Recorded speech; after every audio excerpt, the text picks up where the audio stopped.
ছেলেটির নাম Parvez. Asia premium ইউনিভার্সিটিতে ইঞ্জিনিয়ারিং লাইনে পড়াশোনা করত। লাঞ্চের টাইমে বন্ধু বান্ধবের সাথে চা স্টলে গিয়ে সিঙ্গারা খাওয়ার পাশাপাশি একটু হাসাহাসি। আর তাদের পাশে বসেছিল দুইটা নরখাদক ডাইনি। বন্ধু বান্ধব একসাথে থাকলে একটু হাসাহাসি একটা স্বাভাবিক ব্যাপার, কিন্তু তার এই হাসিটা যেন তার মৃত্যুর কারণ হলো। কিছু সাবরি পোলাপান আছে না, যারা মেয়েদেরকে ইমপ্রেস করার জন্য সবকিছুই করতে পারে। আজকে দুইটা কলঙ্কিত মেয়ের জন্য কতগুলো ফ্যামিলি নষ্ট হয়ে গেল, কতগুলো ফ্যামিলি ধ্বংস হয়ে গেল। দুবাইয়ের শেখ মেহেরাকে চিনো, যার নিচের তেনা বহন করার যোগ্যতা তোমরা রাখো না। তার দিকে তাকিয়েও কত মানুষ হাসাহাসি করে। কই আমরা কখনো তো শুনিনি যে তার হাসির কারণে কাউকে সে মেরে ফেলেছে।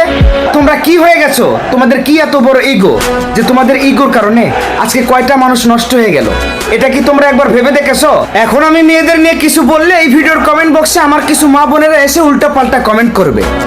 আসলে কিছু অংশ মেয়েদের জন্য পুরো মেয়ে জাতির আজ হচ্ছে কলঙ্ক। ধর্ষণকারীরা কোথায় গেছে? সব ধর্ষণকারীদেরকে খবর দে, রাস্তার উপরে ফেলাই ওই দুই নারীকে গণধর্ষণ কর, আর এটাই হচ্ছে ওদের শাস্তি।